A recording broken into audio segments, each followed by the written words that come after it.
Alright, and hey there Proxyians, and this is Proxify here. Hey guys, and welcome back to another episode of the Final Fantasy IX Let's Play. So if you guys missed out during our last episode, we are finally now here at Fossil Roo. We actually went and did take care of the two bosses that were going to be here at the very beginning of all of it. We actually went and taken care of both the Armadillo hand, and we also did go and take care of Lonnie as well too in the process. Now, if you guys have never actually went and battled out Lonnie before, Lonnie actually does have a few good items for you to actually go and pick up from her. She actually does have the coral sword, the gladius, that we also do want to go and pick up, and those were like the two main items that we do have, but that is very nice. But coming around here into this side of actually finishing off with all of this stuff by doing both of those two bosses, we got ourselves the excavation site. Now there's going to be quite a few hidden items that you can actually go and pick up, such as the survival vest if you've never actually got it from Beatrix during the time of the actual fight that was back over at Alexandria Castle. But hopefully we can actually be able to go and find that as well too, because we actually do want to use that survival vest to actually be able to go and do some synthesizing up as well here. But here for this area within Fossil Roo, I actually do kind of like this place quite a bit, because we actually just have to go and just literally go and ride around within the Gargant that is going to be around, and all we have to do is just kind of just have to go and switch some different like puzzle type of stuff around. There should be like these switches that will actually be able to guide us into the different areas of the different pathways for us to head on out into the outer continent. There's also going to be a brand new enemy that is going to be here known as a feather circle that will actually have ourselves out our next blue magic spell, which that is going to be the level 4 holy that we do want to have for Kina, so be on the lookout for that. But I think first things first is actually heading on down into this part here first. And heading on down here, there should be some extra more flowers, and you should be able to go and call up on the Gargant, and we can actually go and figure out exactly on what we're going to be doing here within this time. Now there should be a thing on the top left of our screen. It will actually point us into a map type of way, and if you guys actually see that, the Gargant is actually going to be following this yellow that little yellow pathway, and it's going to take us all the way over to where we can get ourselves out the fairy earrings. And let's actually go and pick up on that before we actually forget about them. Now this is actually an area that you can actually go and grab these guys if you have never actually went to the Trino auction and picked up the two fairy earrings that I did from before, if you never decided to go and do the cotton rope trick. But yeah, it's right there if you ever do need it. But we actually do want to go and make sure to pick up one of these guys, and if we actually just head all the way down here, if I can go and call him out, where is he at? Oh, there we go. Have to just find that little exclamation point, and then you should be able to go and head back to the original destination on where we want to be. Now I think what we actually have to do here is there should be yeah, so if you see that little water spout that's coming down, that Gargant doesn't really like the water, so we actually have to go and switch that around there so that we can actually be able to go and access that spot. But be careful of the enemies that are also going to be around in this place as well too. I think there's like those annoying enemies that like to put us to sleep, which we've already went and battled, and same with those griffins as well too. Now I think if we actually go and pick up on this guy, we can actually be able to go and call up on the Gargant, and that's also going to be here. And we can actually go and figure out on what we need to do within this part. Now there should be a switch that should be around in this section, and that should be able to go and take us right on into where we need to go and push on that, and it should lead us into another destination on where we need to go from. So I think if we just go and run right into here, there should be a switch that's just right in this location. Flip on the switch, and now it's actually going to change direction. So now all we have to do is just do a little bit of some more backtracking. And yeah, so this is where things get a little bit annoying here, is that now we have to go and actually start worrying about doing some backtracking this time around. But not to worry, we haven't really got spotted by any enemies yet, so we have been doing so far so good throughout our time, so that is pretty good. Okay, so now it's back over to the very beginning of this place, and this time around we're actually going to be going and heading into a whole other different pathway. This way is going to lead us right into here, into this section, and I think there's actually something new that we can actually go and do, I think, right? Ah, yes. If we actually head up here, there should be a brand new chest for us to go out and grab. So let's go and do that first. Watch out for the enemies that actually do like to come around out at this point. But I think so far so good. We haven't really seen anybody yet around here. Yep, got ourselves a free ether. Make sure to go and pick up on those if you ever do need any. For me right now, I think I'm already okay with the ethers that I do have at the moment. Okay, so let's go around this corner here. Now, most of the times there should be enemies that kind of spawn around that area, but so far we've been pretty good about that. Now I think if we actually just go and flip on this switch, that will actually take us back over to the one part that we do need to go to. And I think, with that being said, I believe we actually need to go and take care of the switch that is, I think, back over the other direction. So we have to go and flip that one back to where it was previously at, I think, from before.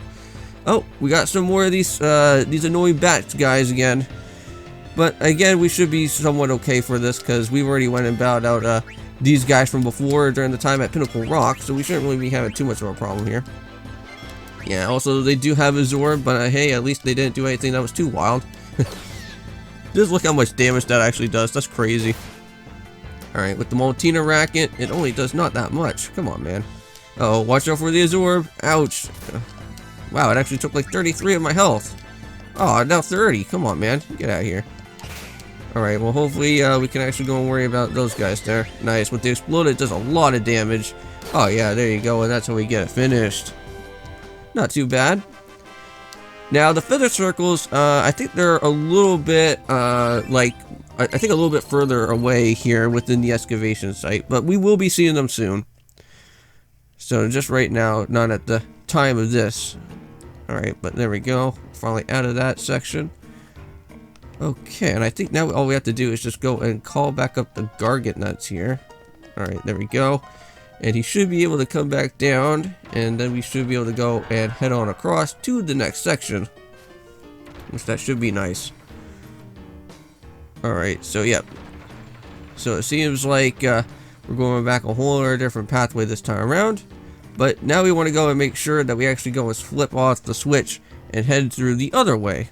Because then we won't be able to come back to the actual path that we did from before. Because that would be good. Oh, wait, hold on. Ah! No! Oh, I ran into a guy. No, I should have just went and just kept on running straight. Oh, I was too afraid if there was going to be the flowers that were showing up around at that point, but... Oh, there we go. We got Feather Circles. Okay, I thought these guys weren't going to be showing up here right away, but hey, we got some Feather Circles here. Now, watch out for these guys. These do actually come prepared with Blazzaras. So one thing that we do want to go and do right now is start for a potion on Takina right away. Go and attack one of these guys. Now, be careful for when you do go and attack them. They do actually have Trouble Tail, which that will also cause trouble as well, which those guys can be really annoying in the process, but I think we should be okay, I think. Alright, there we go, guys. Set that up on Vivi. Nice. Okay, so one Feather Circle is down. Alright, hopefully that does a little bit of some more damage. Come on, eat it up there, Kina. Yes, and we learn level 4 Holy. Yeah, that's how we get it done. Awesome, good job, guys. At least I didn't have to go worry about setting up for another one of those pesky annoying high potions out here again. Sweet. Alright, so now we got ourselves level 4 Holy, and now we are finished and done with the excavation site for any other type of abilities, so I'm very happy about that.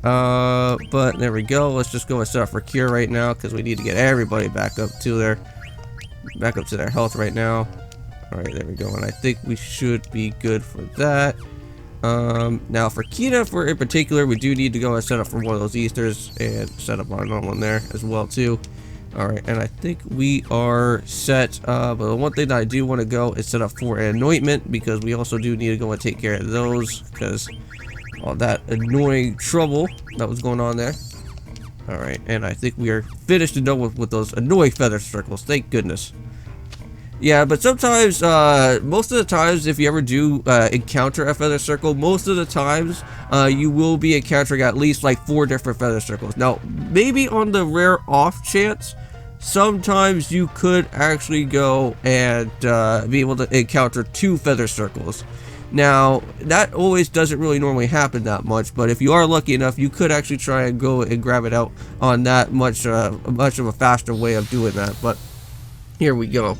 Got ourselves another battle out here. Hopefully we don't have to worry about any more other annoying Feather Circles that are going to be heading around into this section, but okay, well that's not too bad. We actually got both of these 2 annoying bats, but at least they're not going to be doing too much damage. Oh, we actually got ourselves Darkness.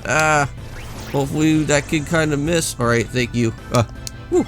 That was going to be a little bit of a problem if that Darkness was going to happen. But let's set up for that Exploder. Get him out of here. There we go. Nice.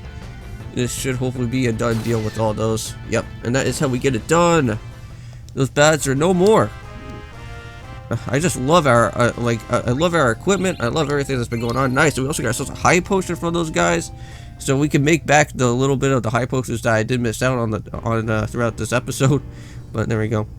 Nice. Okay, so I think with all this being said, while doing that little bit of some backtracking, we can finally now be able to go and head into the other brand new section.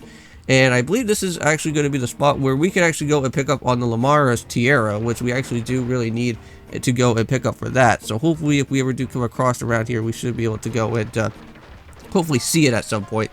So yeah, as you guys can probably tell, that water spout is now heading into the other different direction that is also going to be here. Now, you can actually go and talk to this guy, and he actually can go and sell you out some goods. Now, again, you can actually go and pick up yourself on a Stardust Rod. Again, if you actually did go and miss it out during the time of the of Limblip Castle, I don't know why you would ever miss it, but it'll be right here. But there's also an Ice Brand as well if you ever did miss out on it. But again, that is also located at Limblip as well. So again, why would you ever miss out on that?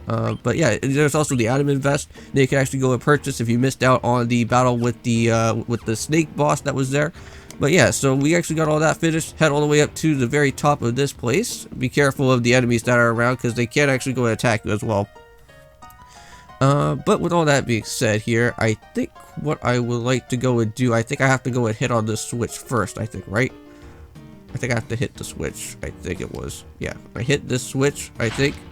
And then we go and head up to the top, I believe. And that is what we need to go and do. And I think this is where we can actually get ourselves Lamara's Tiara right up from here. Now, I think if you hit it the other way, you won't be able to go and pick this guy up, unfortunately. But then you have to go and do a little bit of some backtracking. But this should be the correct spot. So yeah, head through this way. This will actually take us up to a little bit of a hidden treasure. And just watch it for the enemies that are going to be around, because we don't really want to go and get attacked by you. But there we go, and if we go and check around here, we got ourselves Lamara's Tiara. Nice. And let's actually go and check out what this equipment is all about. Now, you can actually go give this to Kina, and you can actually go right into here. And where is it? Oh, it's not part of the accessories. Maybe it's on the head. Yeah, there we go. It actually does come here with the clear-headed ability, so very nice. So again, clear-headed is always a good type of ability to actually have on any of your guys for the time being.